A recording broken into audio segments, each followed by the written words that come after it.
Yo, welcome to another episode of Tuesdays with Jakey for Tuesday, November 16th, 2021. Where does the time go? How is November almost half over? And I am just settling into my lovely abode that you can see behind me. If you watch this podcast on YouTube, at youtube.com/ who knows, I don't know what my URL is, but just go to YouTube and search Tuesdays with Jakey if you want to see my pretty face. My pretty unshaven face. Look at that. I haven't shaved in almost a week. And I look like a Puerto Rican smuggler. I cannot grow a beard, ladies and gentlemen. Never been able to grow one. Never really been able to grow a mustache. I grow a mustache a little better than a beard. Look how patchy that shit is. Ugh. Gross. Last summer... summer of 2020, when I went on a 6-week motorcycle ride, I didn't shave for the entire time. And I was like, let me just see what happens. Like, can I grow a beard? I was pretty sure I couldn't. And I was like, 6 weeks will let me know if I can or if I can't. And the answer was a resounding no. But at the end of that trip, I shaved my beard and I kept a mustache and a little chin scrabble. A goatee, some might call it. It was the first time I had a goatee in my life. And it looked almost cool, dare I say. And now I haven't shaved in a week, and I don't know what I'm gonna do because I feel like a bum. It just doesn't feel nice. It doesn't feel nice. Maybe if I could grow a beard, it would feel good. But I have this thing about being productive and working, and I like to feel good if I'm gonna work. Like I want to take a shower, want to put on clean clothes. I got to put shoes on, which is weird. Like I can't answer emails that are work related or do much of anything that's quote unquote considered productive if I don't have shoes on. I never really had a pair of slippers. I had a pair of Yankees slippers once, way back early 2000s. Got a Yankees robe and Yankees slippers. But I only use that when I got out of the shower or on like Sundays to sit around and read the New York Times. But I can't do it if I look like a bum. And I need to be productive up here because I'm writing a book.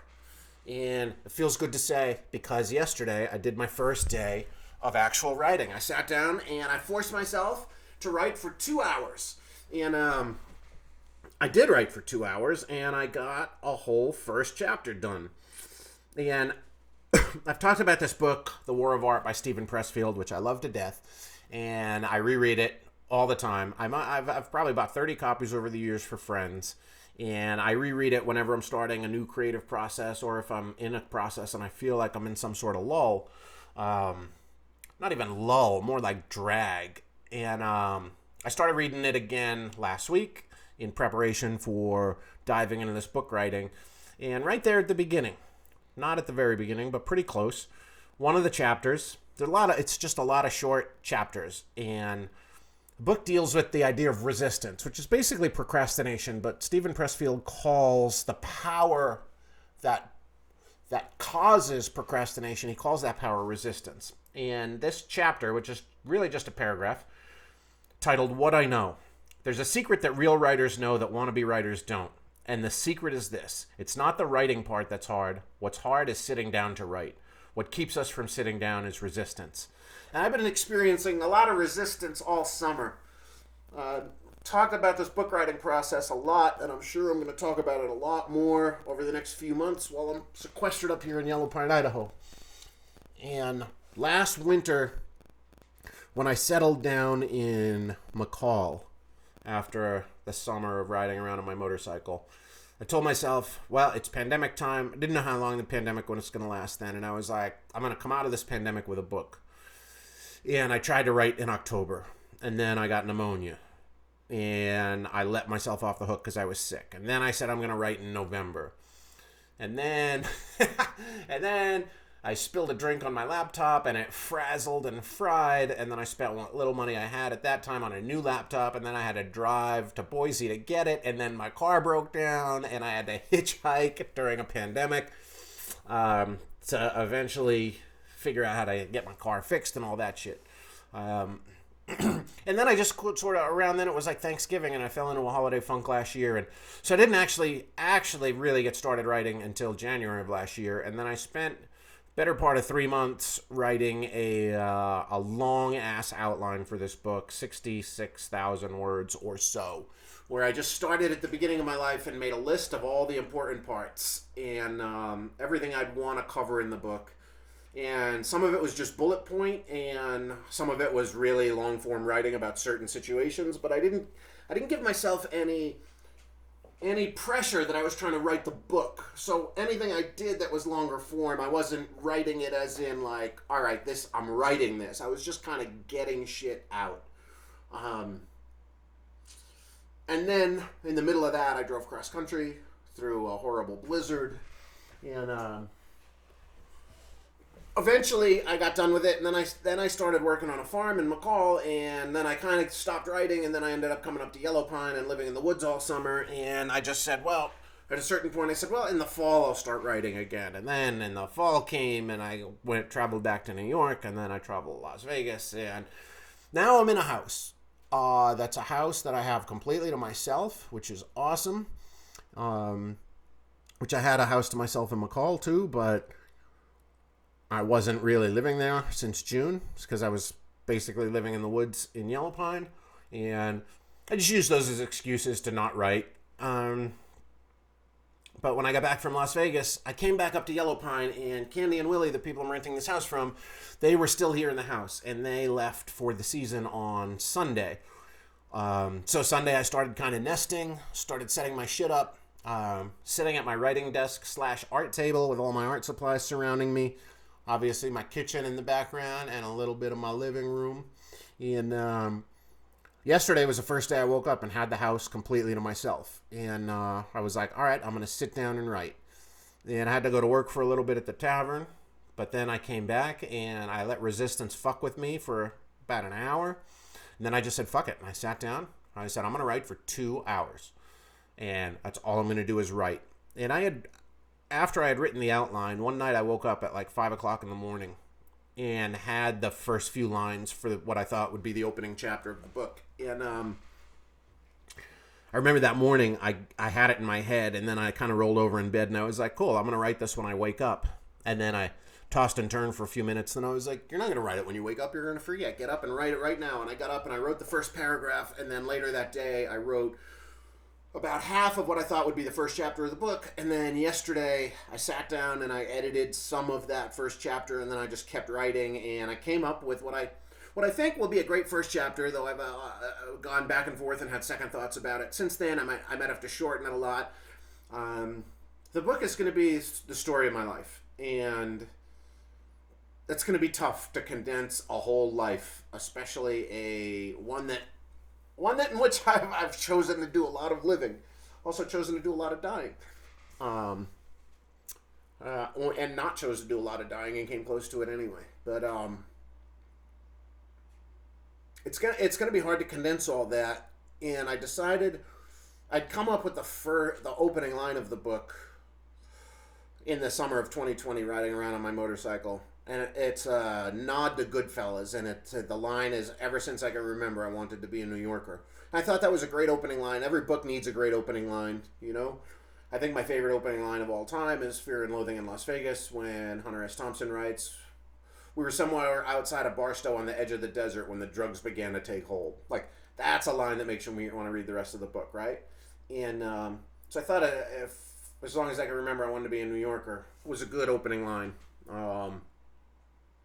Then I came up with what I think is going to be the opening line now for this book. And it is, for the 19th straight night, I found myself teetering on the balcony railing, 46 floors above the sparkling desert floor of Las Vegas, Nevada, the city of sin, struggling to muster the courage to lean just a few more inches and finally plunge headlong into my sweet freedom of death.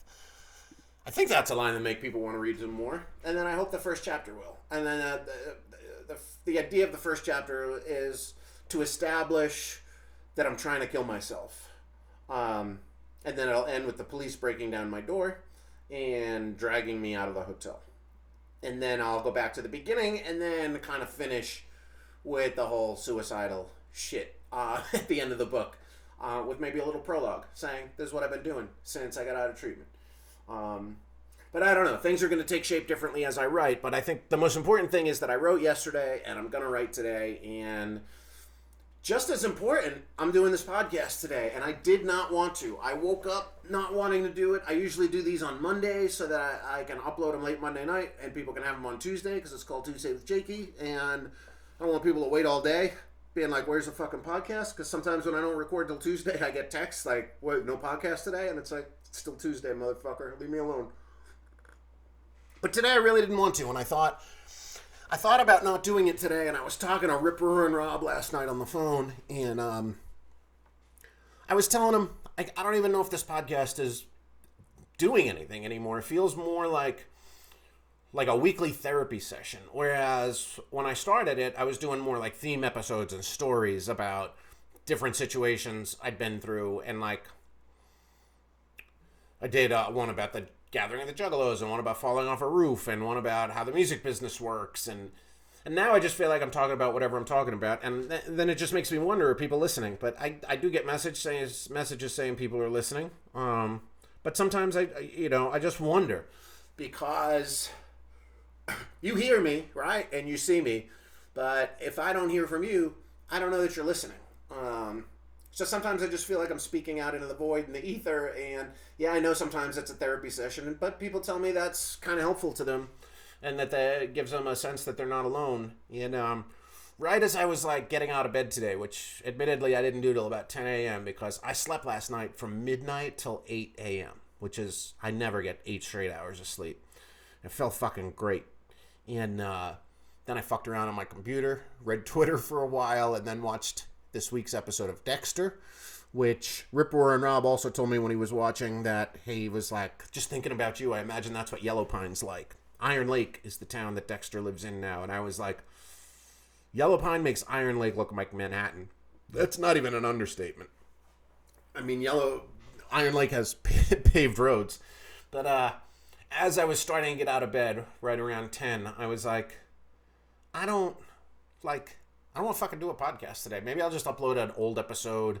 I was thinking about an old episode that I did in summer of 2020 when I was out on my motorcycle trip. I did an episode with the band The New Deal, and it's called The Dan and Jamie Show. And that's on YouTube. That's a video podcast. If you feel like checking it out, it's pretty good. I went fucking full hog. If you listen to that Jesse Leach and Matt Stock's podcast, I was like on for that one. And I did that on purpose. I was very hyper, and I don't know, hyper is the right word, but I was on. I got ready for that podcast. I was prepped. I decided what I wanted to talk about. I knew what they were going to ask me anyway, because it was a mental health podcast. But I was like, I want to make sure I captivate people, because these are going to be people who don't know anything about me, have never heard my story before, because I'm guesting on someone else's podcast. So I was just like ready. Where sometimes on this podcast, obviously, I'm just kind of chilling, and if I'm depressed, or depressed is a strong word because I haven't really been depressed in a while. Thank fucking Christ. But sometimes I'm just feeling low energy, down a little bit. I don't hide that on here. But on the Dan and Jamie show, I'm gonna rip the audio from it and I'll put it up as one of my own episodes one week when I don't feel like doing a podcast. Maybe I'll just put it up as a bonus episode. But I was like really on. I had ridden my motorcycle all day that day.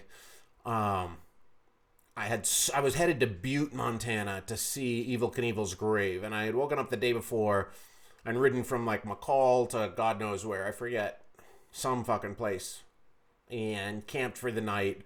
And then the next day I woke up and I made it to, oh yeah, that's the night I took this wild, crazy dirt road offshoot and almost got lost and almost crashed. And lots of shit happened that day. That's the day where I realized, that was actually the day where I realized that I didn't need to live in New York City ever again.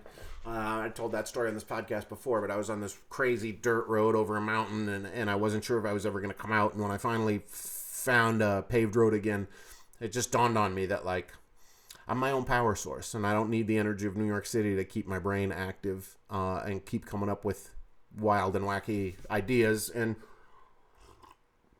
to be a hustler, which is also something I talked about with Rip Warren and Rob last night. Like, I moved from the biggest city in America to the smallest town in America, and in just a few months in the smallest town in America, I made enough money to actually pretty much support myself through the winter. I'm going to be able to get by for the winter if I can't figure out another way to make money. Not living lavishly, of course. But there's nowhere to spend money up here, so I'm all right. But anyway, that next morning, I woke up and I rode all the way to Missoula, Montana, and ended up checking into a hotel, got a shower, pounded some coffee, and just went off. I was like, pow, on, excited, entertaining, telling all these old stories about the wetland years. And those guys, I just basically, they didn't get many words in edgewise, and they were in stitches the whole time. And I might want to revisit that episode. I say that, but I never revisit episodes. I didn't listen to the Jesse Leach and Matt Stock's podcast again. I am going to repost the Dick Dale podcast. I think that's going to be important. I'm not sure when, but that's in the feed if you want to listen to it. You just go back. I've said this a bunch of times, but people still ask me how to find my old podcasts. And I had an old podcast called the Get Your Rocks Off podcast, and it's in this feed. So if you're getting Tuesdays with Jakey from Spotify or iTunes, just scroll back towards old episodes, and then when you get past the beginning of Tuesdays with Jakey, which would be December 22nd, I think was the first episode, 2020. If you scroll back further than that, you'll get to a series of, 20-something episodes I did interviewing different people. Dick Dale is one of them. That's a great one. There's a great interview with Ginger Wildheart on there. Mishka Shabale. John Joseph of the Cro-Mags, I think, is there. I might have deleted that one because he's not my friend anymore. He's just did some terrible things to me.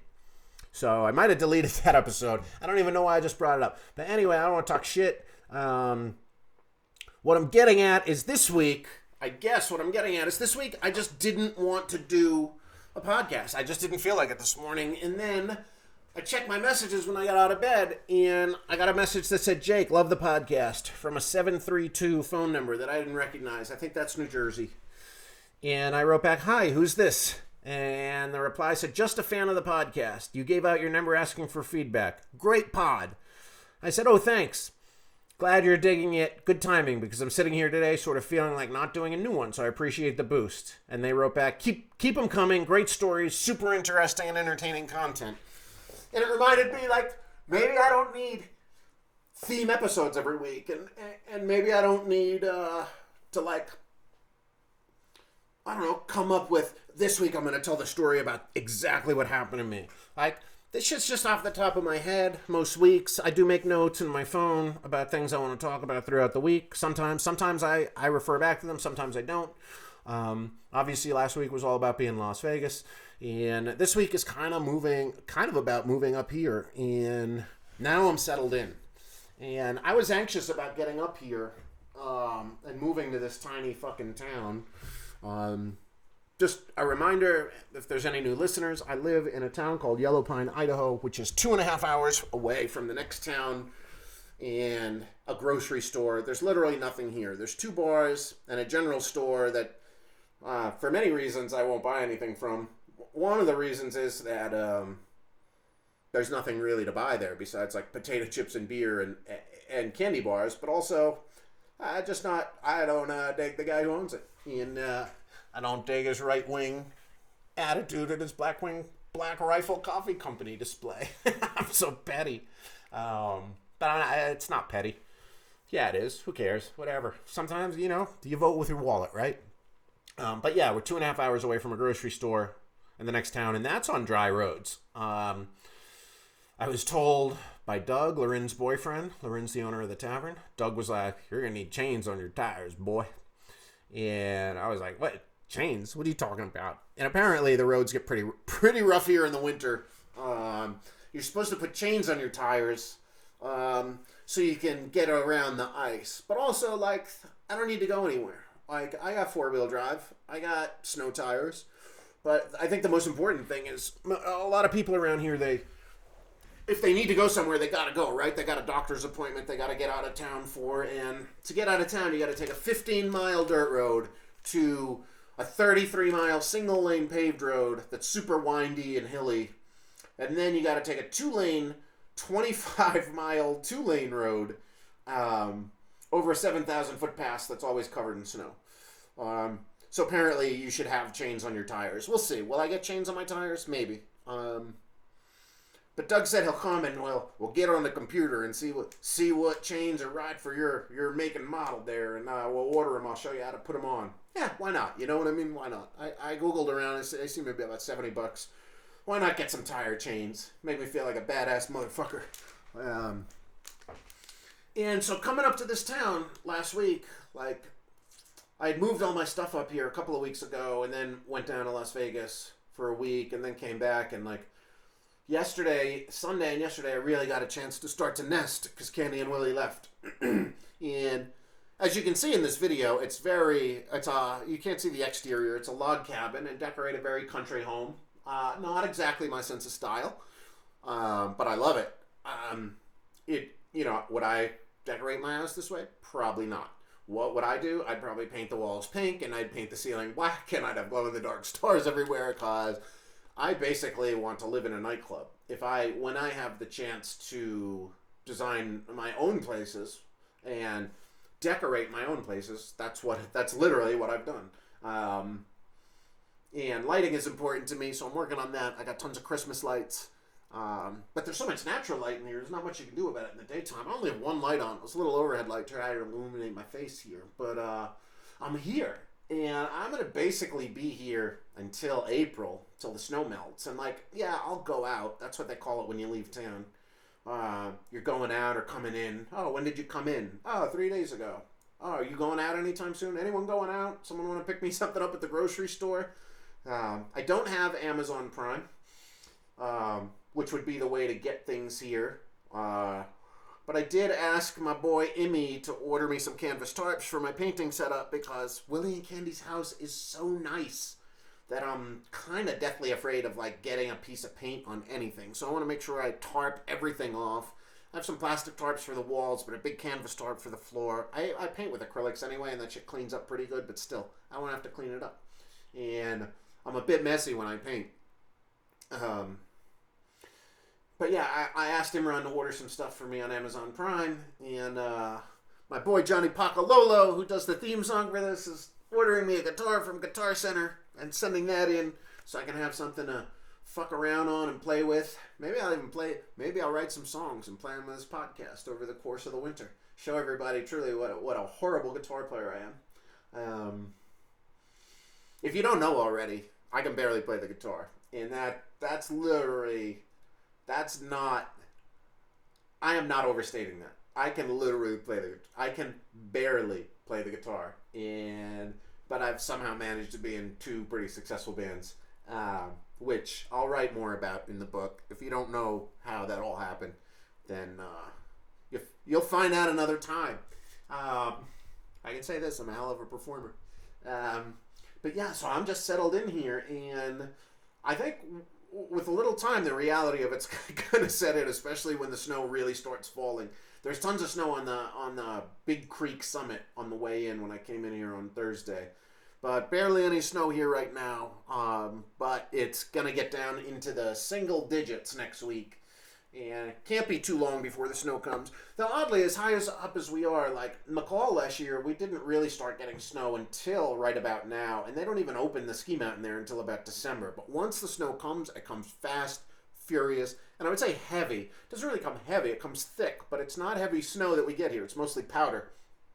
For whatever reason, whatever the climate is. It's not that thick, chunky, wet East Coast snow, which I'm happy about. But this is where I am and where I live. And last night I got invited out to a party. There was a bonfire party at the Golden Gate Campground, which is about 2.2 miles outside of town. And one of the locals here called me up and was like, "Hey, Jake, want to let you know we're having a bonfire party tonight at the Golden Gate Campground. I'm bringing some brats, and there'll be some beer, and we're just going to hang out, and some people are going to come down." And I was like, well, all right, you know what? I'm going to fucking go. And since I live in this town now, I'm going to commiserate, mingle with the townsfolk. And I'd been invited to a couple other parties before, but hadn't gone because they fell on my days off from the tavern, and I was just taking off, going back to McCall or going on motorcycle rides. I did not hang out much in this town over the summer on my days off because I was always hanging out when I was working. Because that's kind of what I get paid to do as the bartender. And but last night I was like, you know what? Fuck it, I'm gonna go. And I got this 4-wheeler now, this quad that Willie left me to use for the winter. Which I was gonna take my car, but I turned my car on and it was like shaking in a way I've never felt before. And I was like, it was like rumbling when I started it up. And I only let it run for like 2 minutes, but it's never done that before, even in the cold. So it made me a little nervous. I'm deathly afraid of my car breaking down out here. I've got a 2001 BMW 325iX. The X stands for X-Drive, which is their 4-wheel drive. It's got 173,000 miles on it. And it's broken down and had me stuck twice already. I did take it to the mechanic before I moved up here and said, what might go wrong with this? And they were like, pretty much everything looks cool. You should do this one thing, the support sway bar or something or other for the suspension. I don't know. And I let them do it. And they were like, everything else seems cool. But I just have man, I don't want to fucking break down out here in the middle of nowhere because it's going to cost me a fortune. So I'm going to, for that reason and many others, I'm going to limit how often I leave town this winter.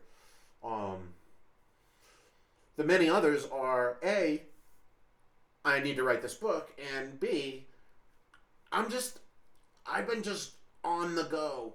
Even last summer, and when I was riding my motorcycle around everywhere, and then when I settled down here, I was still like in McCall. I was going to Boise, was going up to Lewiston, which is there's 2 Walmarts. There's not a Walmart in McCall. So when I just say Walmart, I mean the commercial center where you can buy things. So sometimes I would drive up to Lewiston because Lewiston was next to Clarkston, which is in Washington, and I could buy some weed up there. Yeah, it's just a beautiful drive and just to see something different. But I'm kind of excited for for the first time in my life, just settle in one place. Or really, for the first time since the turn of the century, really. To settle down in one place and like not go anywhere for a while. And I say that now, but we'll see what happens. But so I got this 4-wheeler, and that's what I guess I'm going to use to get around town this winter. And me and Willie spent most of Saturday afternoon and Sunday afternoon attaching the plow blade to this thing, which was a hell of a process. And we got it wrong about 5 times, but we got the plow blade attached so I can plow snow up here, which would be cool. Keep the driveway clear. By driveway, I mean like just dirt and rock path. I don't even know why I need to keep the driveway clear if I'm not driving the car in and out. But, you know, it's nice to have a little plow blade in case I need to plow someone else's driveway or whatever. But I took the 4-wheeler out there last night, and there was, I don't know, 12, 15 people hanging out around a big bonfire. One dude had his truck door open and was playing one of the Sirius XM country channels, and it was a good time. Cecil made some chili, Terry made some brats, someone made like a spicy chicken dip, someone made a shrimp type of dip, someone made some guacamole, somebody made some salsa, there was chocolate chip cookies. We all cooked our brats over an open fire, which is pretty cool, and I just hung out with everybody. I brought a liquid death water and an old Milwaukee non-alcoholic beer, and I just chilled, and I sat there and talked to people, and I mostly talked to Chuck and Terry, because they're the Democrats of the group. I think they might be the only Democrats there. Lynn Emmel as well. Chuck and Terry are definitely the 2 that I could see myself becoming friends with this winter. And they're around till December 25th. And I might have some mushrooms up here, and I might have mentioned that to Chuck, because Chuck might have told me he deals with depression. And I told him psilocybin seems to help. He smokes a ton of weed. And I said, if you need some mushrooms, man, I got some hanging around. I don't think I'm going to use them. And he was like, well, I'll buy them from you. I was like, well, I'm not going to sell them, but if you want to trade me for a home-cooked meal, and he's like, that's no problem. You come over our house, we'll cook you dinner. And I was like, well, word. So I might trade some of those drugs for dinner.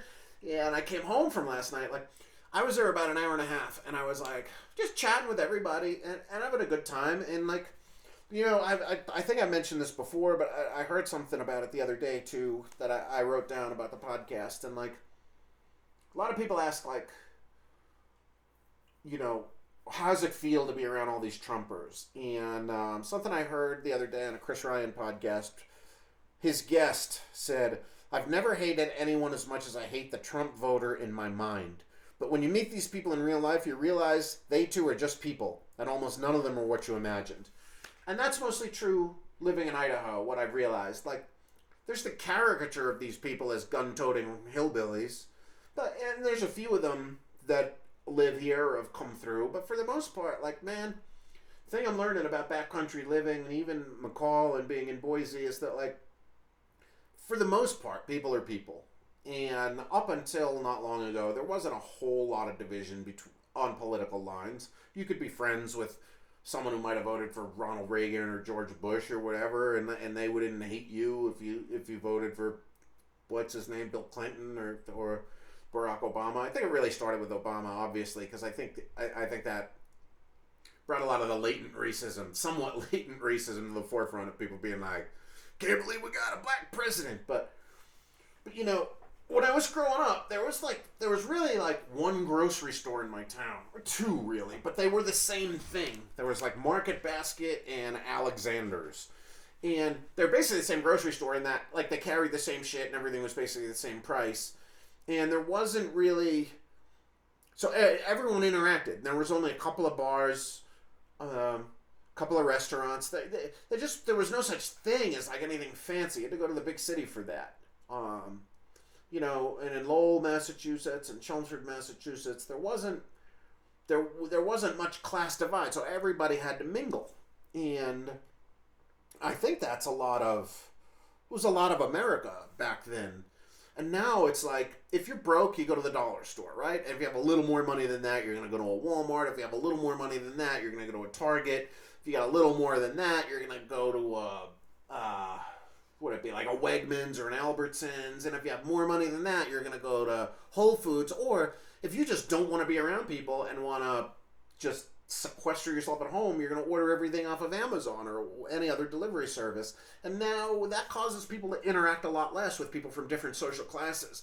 I think one of the things that makes New York City so wonderful, or did for so long, especially before Uber, was that everybody took the subway. Everybody was always together, right? And now everybody's separated it, and there's restaurants of all levels, and it just feels like there's less community, and it allows people to hate people that they know nothing about. And when there's 15 of us just sitting around a bonfire in the backcountry, it's like just talking about shit. Nobody talked about politics. Like, I was talking to Chuck for a long time. He used to be on a hotshot crew, which are the people who come in and dig fire lines around forest fires. And he did that for 8 years, and then he got a herniated disc, and then he worked in dispatch for fires all around America, and would, you know, send crews out and help tell them what to do. And we're talking about forest fires, and you know, about how they're affecting the environment and how they're only going to get worse, and just interesting conversation, right? That had nothing to do with politics, even though Chuck is a quote unquote Democrat. And like, I say Democrat, like I don't even know that I'm a Democrat. Certainly not agreeing. This isn't a political podcast, but I just mean left leaning, right? So like Chuck and Terry, I can actually like sit there with, and turn out Chuck and I both had vasectomies at the same age, because he was telling me like, man, you know, how old are you? And I was like 48, and he couldn't believe it. He's 70, and graduated from Penn State, by the way. I don't think there's a lot of college education up here, which is why I want to point that out. But also burly dude, big handlebar mustache. Definitely like, seems like an backcountry kind of guy. But you know, he was like, oh, you're 48, and he's like, man, you don't want to be knocking on death's door. When are you going to stop riding a motorcycle? And I was like, you know, I don't know that I'll ever stop. Not until I can physically get on one and handle it. You know, I just love it too much. And he was like, well, how many kids you got? And I was like, I don't have any kids. And he's like, huh. Well, then go ahead and ride your motorcycle. If you got no kids, you don't have to worry about it. You got to worry about it. You just fucking die on your motorcycle. You're not leaving anybody alone.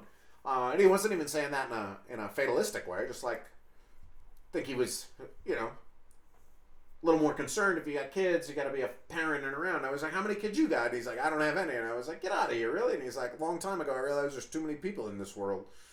He was like, this was back when I was graduating college in the 70s. We had 3 billion people. And now we're damn near 8 billion, and he was like, so I got a vasectomy when I was 31. And I was like, well, get the fuck out of here, dude. I was 30, what was I, 32 when I got mine? Yeah. And we had a good laugh over that. And, you just bond over things that aren't politics, even though it's too many people in the world politics. No, it's just humanitarianism. But it was really nice to hang out with those people. And be like, oh, right, this is like small town living. What do? You just hang out in the woods, have a fucking bonfire, and cook brats.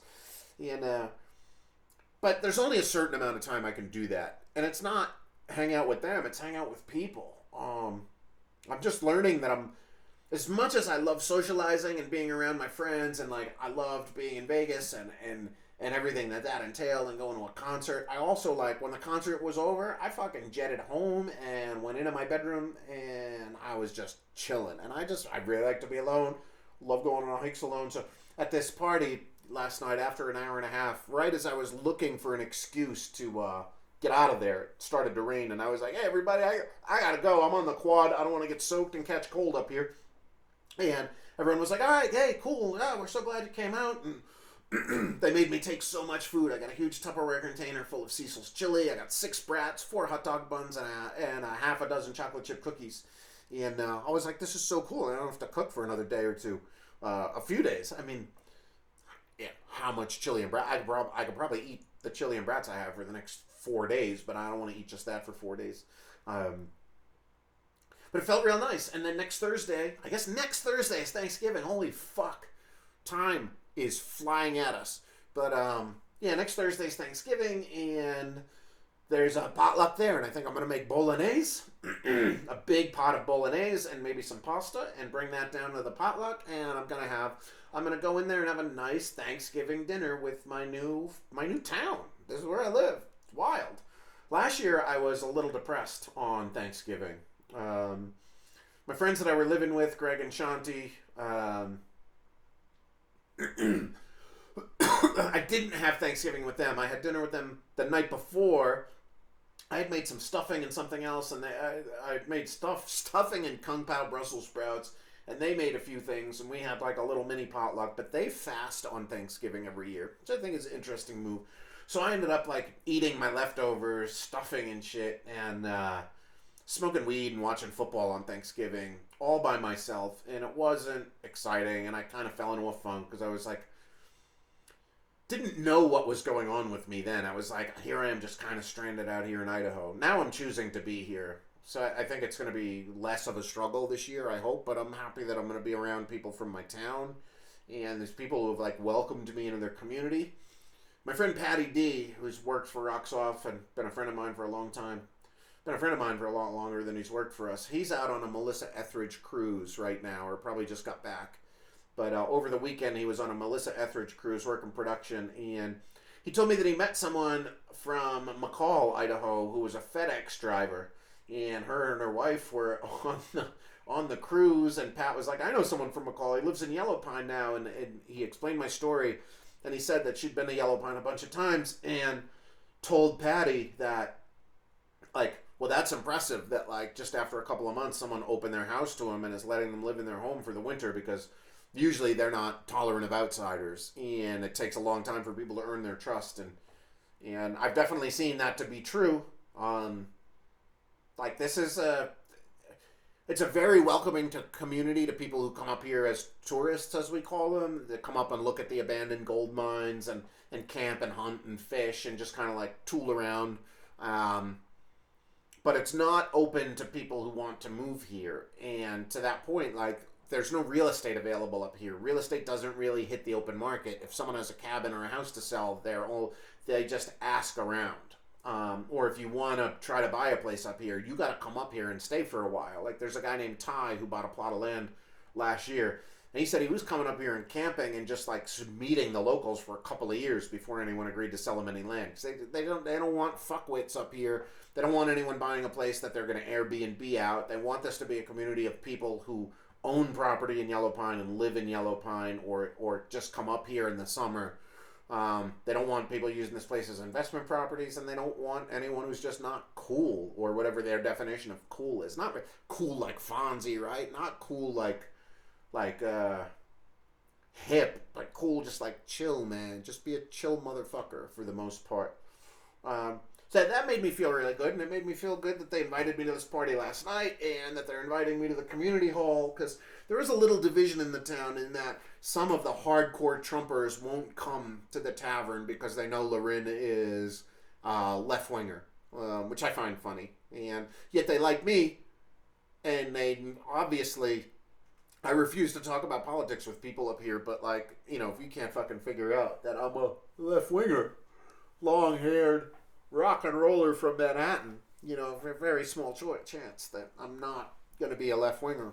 But, yeah, it feels really nice to be included here, and, you know, I was trying to figure out, like, what was I going to do for Thanksgiving? You know, I'm just going to be here. Like, I'm going to be here for this weekend and Thanksgiving weekend, and the next weekend, hopefully I'm going to go see Whitney Cummings with a bud down in Boise. And then come back up here and probably stay up here through Christmas and New Year's, I guess, unless I get really lonely and decide I want to travel out and try to go somewhere. But Chuck was saying to me last night, like, are you prepared? Do you understand what a winter here is going to be like? And I was like, it's going to be quiet, right? And he's like, well, yeah, but, like, I mean, I can explain how quiet it's going to be, but you're not going to understand it until you experience it. And he was like, are you going to get out of here for a while? And I was like, no, I don't think getting out of here is the right thing. I think, you know, if I start to really go crazy, January, February, March, I'll go out. But I'm kind of like, I don't know that I'll have the chance to experience this again, where I'm so far out in the remote backcountry, like, that it's hard to go out. And if I don't fully experience it and embrace it, if I just take off and just get out of here at every chance, and, like, I was, you know, maybe I'll go to Hawaii for Christmas, maybe I'll go to New Orleans, maybe I'll just go visit friends, you know, if borders open again, maybe I'll go to Brazil. But it's like, well, that's not experiencing a yellow pine winter. And I want to experience the whole thing, and I want to write, and I just want to write throughout the winter, and I want to get this fucking book done, and I'm going to. And when I finish this podcast today, I'm going to write more, and then I'm going to write tomorrow, and the next day, and the next day. Maybe not the next day, because Friday I'm going to work at the tavern, but I'm going to try to write 5 days a week. Fridays I'm going to be working at the tavern, and Sundays are the Lord's Day, and I'm going to lay on the recliner and kind of watch football and fuck around. But basically, other than that, I'm going to write, I'm going to paint, and I'm going to try to book some shows, I guess, for next season's cruise series, I guess. I want to earn some money. Though one thing I'm learning, especially if you're going to spend more time and live in a backcountry like this, is like, this car's done me okay, but, like, what do I want? I want I want a Subaru, so I can end up on a Melissa Etheridge cruise. I want a lesbian Subaru, which I gotta say, their reputation has been less lesbian-y lately. But they are nice cars. My buds in Boise, multiple ones have Subarus. I drove my friend Noah's Subaru all the way across country. He had an Outback. One bud's got a Impreza or something. Another's got a Crosstrek, which Crosstreks are one of the few cars left that makes automatic or standard shifting. But I also kind of want a Toyota 4Runner. But I also, like, that seems so wasteful to have a big truck like that's going to take so much gas. So I don't know, but I do know that I want to try to figure out how to make some money so that if I'm going to live here or anywhere really, like, the peace of mind that having a nice car gives you, like, if I had a nice car, I would have driven to Vegas, and then I wouldn't have had to spend the $500-$600 to rent a car while I was there. Obviously, it would have cost in gas, but then I wouldn't have had to deal with my flights, and I could have taken my camping gear, and then I would have gone out and camped instead of spend a couple nights at the hotel that I did, and, like, yeah, just the peace of mind that a nice car gives you is interesting, and, you know, having to buy a car and maintain a car and fix a car has really, really gave me a lot of empathy for the working poor of this country, which is, you know, a lot of fucking people that have to drive to and from work at shitty jobs. Maybe not shitty jobs, but shitty paying jobs. And imagine the stress. Like, if you've got a kid or two, or you're a single mother and you're making $15 an hour, the stress of, like, having a tire blowout and having to pay $150 for a new tire, or your alternator dying or whatever, and $400 repair. Like, that's a fucking nightmare. And I'm sitting here talking about, like, if I want to go to the grocery store, even in Cascade, 2.5 hours away, 80 miles away, like, I honestly don't know if my car is going to make it to Cascade and back on any given day. Much less to Boise or to Lewiston or Clarkston if I want to buy some weed. Like, that's tough. So I want to buy a car, but like, so you're fucking $25,000-$30,000 to buy a new car. 45, 50 grand for a 4Runner, and that's new, sure, but the older one you buy, the more chance you're gonna have to make more repairs. And it's like, Jesus, what a nightmare. Anyway, got off track a little there, I think. But it's just talking about wanting to stay here and write this book and just really experience what the winter here is like. I gotta order some snowshoes online, so I can start fucking, just going out into the backcountry on foot, and just experience a yellow pine winter and see what it's all about. And obviously, I'm on day 2 of being up here completely by myself, and I think it'll be interesting to see how day 20 is and day 100 is, and I guess by day 100 it'll be almost spring again, right? What's that? 3.5 months. That'll be the end of February, but then we've still got a long, snowy March to look at. And then I guess in April it really starts to clear up. And then I guess at some point in May, people will start showing up again. And then I'll have to go out and probably oversee some boat shows in the city and earn some money that way. And, God knows what's in the future. But I'm just going to live in the now up here in Yellow Pine for the rest of this winter.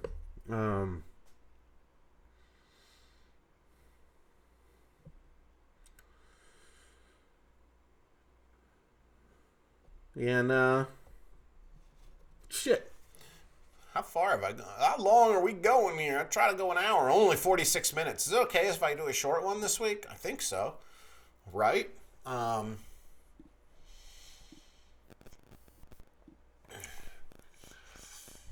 do I always pressure myself to do an hour? Well, I got some shit coming in, right? I mentioned I got my tarp and a guitar.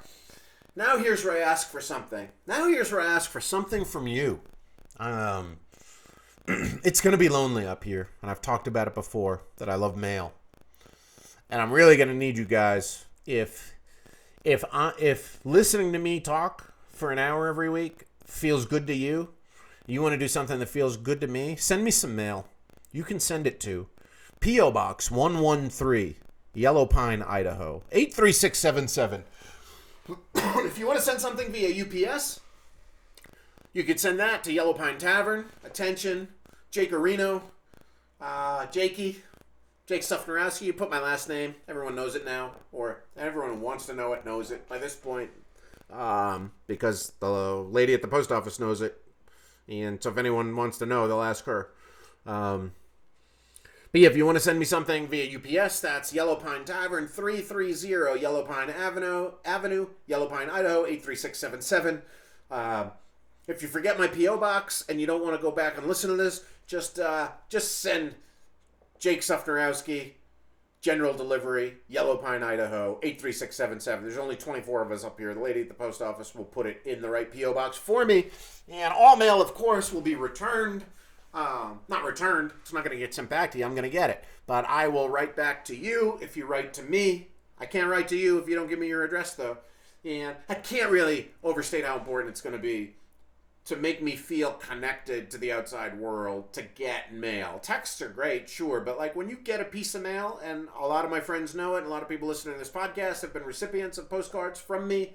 Either you've sent me something first and I've sent it back, which still feels good, right? Or you've just gotten something from me in the mail as a surprise, and shit's gotta feel good. I don't know. I still love physical mail. So please, please, please send me some mail. A postcard is totally fine, but if you want to send care packages, you want to send snacks, you want to send drugs, that's fine. I think. It's illegal, so I wouldn't, recommend you sending that. But like snacks, little foodstuffs, magazines, little clippings from a newspaper, whatever, stickers. You want to send me some acrylic paint? Whatever. You know what I mean? Paintbrushes. What do I need, though? What do I need? There's a couple of things I need that I don't want to buy that I would love it if somebody would send me.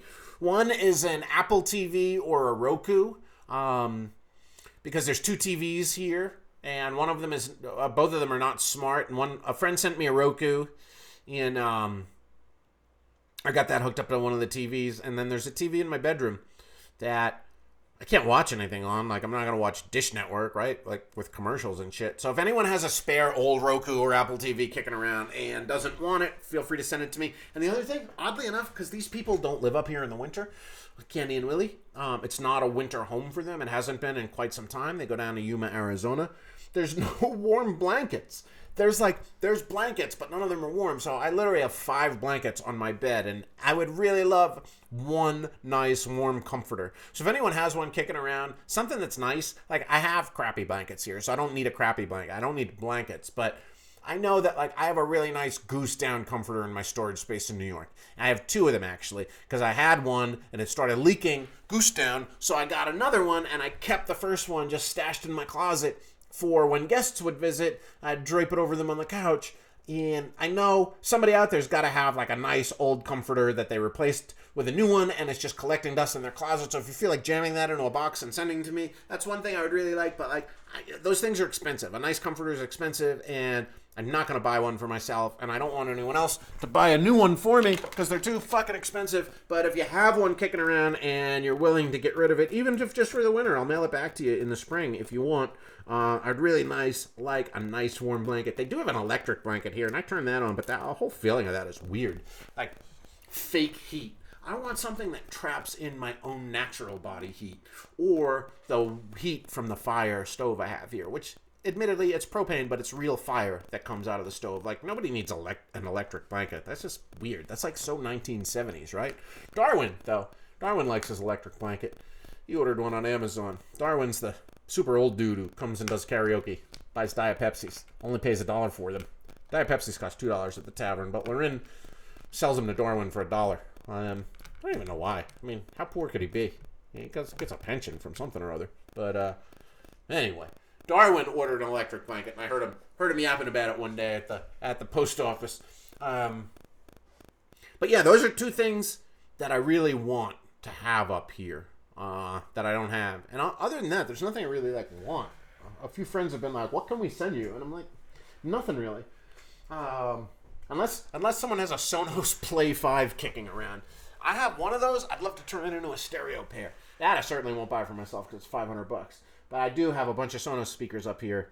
One of the few possessions that I care about. Oh, if anyone has vinyl, if anyone has records they want to send me. If you got old records kicking around, maybe you got a cabinet full of records and your turntable broke and you don't have it anymore, and you want to know what to do, wondering what to do with your old records and you don't feel like selling them, send them to me. I'll listen to them. I had my old Technics 1200 MK5 turntable sent to me. King Colex had it repaired for me right before the pandemic, and then the pandemic hit and I left, and it was at his house. And finally when I settled down here, I was like, can you send that turntable to me? Because I could have bought a new one, but that's a really nice turntable. Super heavy steel. It's like the gold standard of DJ turntables from when I used to do hip-hop production in my teens. I still have one left. I had 2, of course, and then I ended up selling one of them because I was like, I'm not going to be a DJ anymore. I just need one turntable. And I still have this turntable I bought when I was probably 15 years old. And it's pretty incredible because I think it's literally the thing in my life that I have owned for the longest. So it's really nice to have that back. And I have a fair amount of records here, but I could always use more. And any genre, I listen to anything. I love listening to it. But if you're curious of what I like, obscure Southern rock, country, gospel, blues, and metal records. That's what I'd like the most of. Like, you don't really need, I'll take it. You got a Led Zeppelin record, some Rolling Stones records, cool. But like, The fringier, the better. If the less chance you think I've had of hearing it before, the more interested I would be to get it in the mail. And, maybe we'll start a record club. Maybe I'll move things back and forth. Maybe I'll send records to someone else. Or maybe when I'm done listening to your records, then I'll send you some different records. Or we can do record trades or whatever. But yeah, what else do I need? Nothing. Friends keep asking that, but I got grocery delivery service through Misfits Market. But that leads me to, what everybody needs more of in their life? And that's smoked meat in their mouth. And that's especially important to remember as Thanksgiving's approaching. You get your order in now, I bet, if you get it in today, through SpeakeasyMeats.com. You get your smoked meat order in, you'll have it by Thanksgiving. But you got to get it fast. And do you want turkey for Thanksgiving? No, not really. If you do want turkey, they're selling a gobble whole smoked turkey for $75. But you can use the discount code Jakey. Get you I think it's 100% off, if I'm not mistaken. Not really. It's probably 30% off. But it's such a good discount code that you just you put in your credit card and then you put in the discount code and they put more money on your credit card and meat shows up. That's how it works. They pay you to eat their meat. I'm pretty sure I'm telling the truth, though I'm probably not. But if you want to do something nice for somebody this winter, if you're looking for a gift idea, what do you want to send someone a blanket? No. Most people have their own blankets. If you want to send someone a blanket, send it to me. But if you want to send someone something really cool for Christmas, what better thing to send them than smoked meat to put in their mouth? You go to SpeakeasyMeats.com. They have a veritable cornucopia of smoked meats that are professionally seasoned and smoked. Not you think you're going to smoke a turkey for Thanksgiving? No. You're going to put one in the oven. It's going to come out dry, and then people are going to be like, oh, yeah, nice turkey, dude. I always like eating turkey at your house. And then they're going to leave your house immediately, and they're going to turn to their friend or their partner in the car and be like, what a fucking shitty turkey. Why does anybody even eat turkey for Thanksgiving? I don't think they were really eating turkeys back in the day during Thanksgiving. It had to have been something from the turkey lobby, right? Nobody fucking likes turkey. But if you're going to have a turkey, order one from SpeakeasyMeats.com, and they have an expertly smoked turkey. But still, why are they even doing that? I don't even know. I think it's probably just to sell shit to people, because nobody fucking likes turkey, right? Almost never are you going to have good turkey. I can count on one penis the number of times I've had a good turkey, and it was at a fucking Italian restaurant in Florence, Italy on Thanksgiving of 2016. And I had a great fucking juicy turkey. But are you an Italian? Are you an Italian who runs a high-end restaurant in Florence, Italy? No, I don't think so. So I don't think you're going to do right with your turkey. And I don't think you even really want to buy a Speakeasy Meats turkey, because sure, it'll be fine. But what do you want to buy? You want to buy their monstrami brisket, right? You want to buy their hooey chicken. You want to buy their burnt ends. You want to buy their cluck chicken wings. You want to buy their ribs. You want to buy their pulled pork. That's the shit you want to fucking buy. You go to SpeakeasyMeats.com and order some meat for yourself. Order some meat for your friends. Why am I talking so much about them? Because they're a sponsor, kind of. They're sending me some more meat. I haven't talked about them in a while. But I haven't talked about them in a while because you don't want to hear me talk about them every week. But as we come into Christmas, this is something that you should be buying as gift packages. They ship the meat, they season and cure their meat and brine it, and then they smoke it in these professional smokers, and they use wood that was hand chopped down by George Washington's great-grandson, and it's just the smokiest, most flavorful wood, and they smoke this shit to perfection, and right at the peak of its flavor, they vacuum seal it and freeze it, and then they're going to put it in a box, and they're going to send it to you, and it's going to show up in a box that's got packaging in it that keeps the shit cold and frozen, and then you're going to put it in your freezer, and then when you want to eat it, you're going to thaw it out. And sometimes it takes forever to thaw shit out, and you're like, oh fuck, I forgot to thaw it last night and I want to eat it today. You know what you do? I got a hack for you. It's a hack I invented myself. I'm not saying other people haven't done it before, but I didn't Google how to fucking thaw meat. I just ran some hot water in my sink, plugged the sink, then fucking soaked that shit in hot water, and then within 20 minutes, 30 minutes, the whole shit's defrosted. Then you take some scissors, you cut that shit open, you take the meat out of the package. It's fully cooked. All you need to do is heat it up. It's already a little warm from the hot water. You wrap that shit in tin foil to keep the juices inside and keep from having to clean the inside of your oven. Keep the heat in. You wrap that shit in tin foil. You put it in the oven, 350 degrees, 15 minutes or so. You got the tastiest fucking meat. It's so beautiful. SpeakeasyMeats.com. Buy some meat. Do something nice for someone you love. Especially, you're in a long-distance relationship. You want to put your meat in somebody's mouth. You can't do it with a fork and just hand it to them. You can do it by ordering them some meat on SpeakeasyMeats.com. That's what true love is all about. You know what I mean? Sharing smoked meat. You know, letting each other's tongues taste the joys of smoked meat. Please, order some. And you know, because the music business sucks. It's a terrible business to be in unless you're at the very top of it, like a lot of businesses. It's cutthroat. It's profit margins are slim all around. Even the people who are doing real well aren't doing as well as you think, just except for the people at the very top.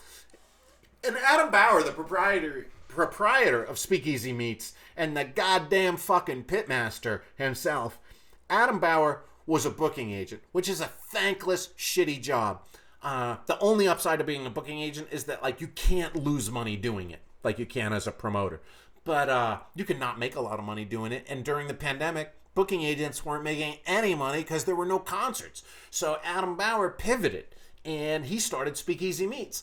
And he's doing killer with it, but not killer enough to stop his fucking booking job. So help him out. You know, he's got his 2 daughters working for him. His wife works for him. It's you could say it's a female-owned business. Adam's the pitmaster, but the women, they run the fucking business end, right? Adam doesn't know what the fuck he's doing past actually smoking the meat. And yeah, he makes the great product. But without these 3 wonderful women supporting him, doing the marketing, doing the packaging, doing all the graphic design, the cool fucking logo of their dog with the cleaver and shit, which is a weird logo to have, right? Like, you get a dog with a cleaver who's talking about, like, chopping up meat. It's like, dude, you're lucky you're American. That's all I'm saying. That dog is lucky it's American, because otherwise he'd be right in the fucking packaging. So it's definitely a little odd that they have an animal on as the logo for the company that sells animal meat. But I mean, other than that, this company is perfect.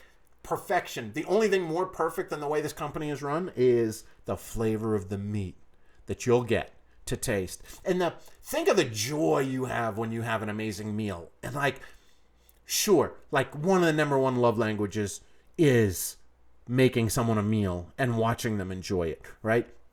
But you're not going to make them a meal this good. Certainly not out of smoked meat. You might have a smoker. You're not going to get it perfectly right. And the shit's cheap, especially with the discount code Jakey. So go to SpeakeasyMeats.com. Buy some fucking Speakeasy Meats. I can't wait to get my next package. Maybe next week I'll put some on the video episode of Tuesdays with Jakey. I'm so glad I did this podcast this week. I didn't want to do it at the beginning. I want to thank my mystery compliment person. I don't know who it was. Guy, girl. You know, I don't know their name. They didn't want to tell me. They just wanted to tell me they liked the podcast. And it gave me the energy and gumption to do this podcast today.